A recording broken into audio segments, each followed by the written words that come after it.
Good morning, Colfax, and welcome to the very first advisory block and the 6th episode of CTV's The Show. Today we get an inside look into the Chamber Choir's preparations for their trip to Carnegie Hall, the details on the dodgeball tournament, and as always, Sara takes us around the PVL. Welcome to the show.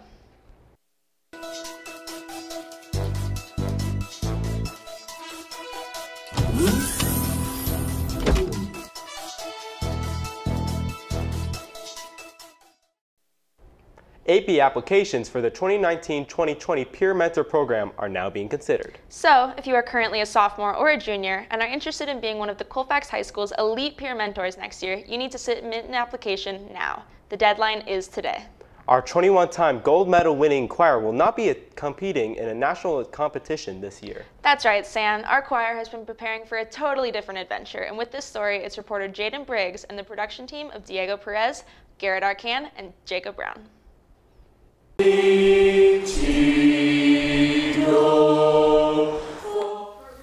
Tomorrow, our 21-time national gold medal winning CHS Chamber Choir will be leaving for New York City, not to compete, but to perform in front of over 2,000 people at the world-famous Carnegie Hall. The Colfax High School Chamber Choir got the opportunity to perform in Carnegie Hall because of the national competitions that we've done in the last 22 years. We've been receiving golds, and with that gold, you get an opportunity to audition to be a member of the National Honor Choir that performs in Carnegie Hall. And we've had so many golds in a row, they just waived the audition and they just invited us. The choir is only hours away from an experience of a lifetime, but the journey to this point started in August. We had to raise $54,000, and it was all non-refundable. So once we decided to go to New York, we had to make sure that happened. Developing an award-winning choir worthy of singing with an honor choir requires sacrifice and dedication to all of its singers. Yeah, balancing everything can be challenging, but I think the key is to really focus on one thing at a time. The challenges for me balancing school life, choir, and everything else I do is it's just a lot of hard work, and you have to be very determined to do it, to succeed in it. So it's just that will to do it. Choir, we've done our fall concert. We did a bunch of concerts in the winter to sort of gel as a group. Odd hours and a long trip will quickly turn into rehearsal with renowned composer Anton. Oh my goodness gracious, estimated time of departure 2 a.m. Oh. My students get to work with a world-renowned choral director named Anton Armstrong, and I get to sit in on about 10 hours of rehearsals. I'm going to bring a notebook and I'm going to take all kinds of notes, and I know I'm going to become a better director because of that experience. 2 and little David play on. That's funky. Altos, can you hold your note on? The thing that I'm most excited about for Carnegie Hall is probably being under the direction of Anton Armstrong. He's like a renowned choral director, and it's going to be really great to learn new things from him, and also just be in an environment where I'm among other choir people who are at the same level and just being challenged. After a final rehearsal, the choir will be finally set off to Carnegie Hall to sing in front of an enthusiastic audience alongside some of the best choirs in the country. Chamber choir, it's really hard, but what makes it worth it is those magical moments that Mr. Wilkinson always talks about, where everything, all of the work that you've put in over so many months finally comes together, and like you just have these perfect moments where all of the choir is like in perfect harmony, and it's just amazing. There's nothing like it. Wishing the choir safe travels and a spectacular experience, I'm Jaden Toro reporting. That will truly be an experience of a lifetime. I'm impressed by their dedication and happy it'll pay off with such a special performance, and we look forward to hearing all about it when they return. That is definitely a story we don't want to miss. Sara is back on the sports stage now, ready to deliver a brand new Around the PVL.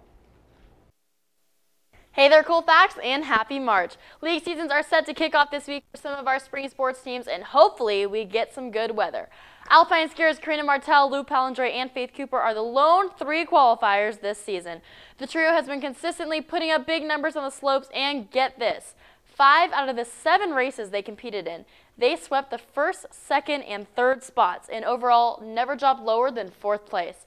Although Coach McLaughlin stated, quote, "We have no margin for error," close quote, referring to the state championships this week, the girls are in pole position to do what they have done all season long: go fast and win. We will have details from the championship next week.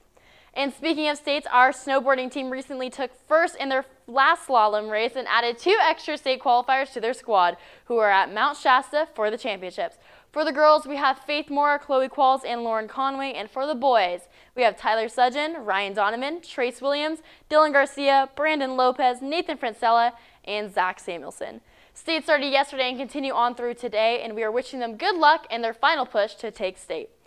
Last Tuesday, our Lady Falcon basketball squad played their final game of the season at Foothill High School outside of Reading in the first round of NorCals and finished strong in a close game coming up just shy with a final score of 40-45. The team sealed their season with a final record of 26-5 and a league championship under their belt. The first track meet of the season, originally scheduled against Nevada Union last Wednesday, has been canceled due to weather and rescheduled. Details are currently not available, but they do, however, have another meet set for Friday at River Valley High School in Yuba City. The tennis team was able to squeeze in a non-conference match against Forest Lake Christian, and although scores were not recorded, all signs point to the Falcons building on last year's success. Yesterday they were off to Bella Vista, and today they hit the road once again, traveling to the home of the Golden Eagles, Del Oro. Out on the baseball and softball diamonds, our battling Falcons have been persevering through flooded fields from recorded downpours. We even got this clip of the softball field sent in by JC Dean, but at first it could be called a pond more than a field. Softball is still in practice stages of the season with minimal game time. However, they did get some games at Lyndhurst tournament and captured a few wins.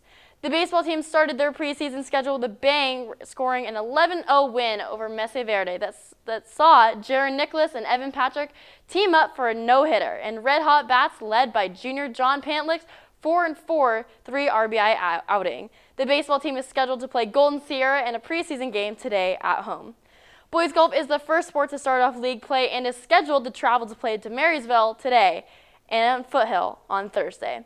Our swim team is also kicking off league meets and hoping to make a splash at the ARD pool in Auburn, hosting the Foothill Mustangs this Friday.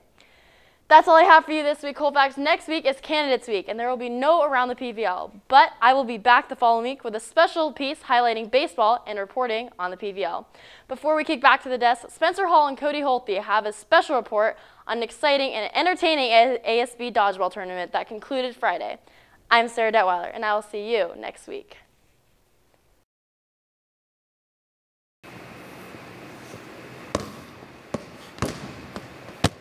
Last week, the annual ASB Dodgeball Tournament took place in the Pooch Pavilion. Organized by Isabel Muley and her senior leadership team, the tournament was bigger than ever before. 12 teams, including a men's and women's staff team, took to the floor in this exciting tournament for the trophy. We caught up with Isabel Muley on how she felt the tournament went and what it takes to set it all up. When we set up the dodgeball tournament, the first thing we do is establish the rules to make sure that everyone's, has the same rules in mind. And then after, of course, we get signups from teams. And so I found it was really useful to actually go out and recruit teams instead of waiting for them to come to me, because people tend to just wait for someone to approach them. So when I did that, I was a lot more successful.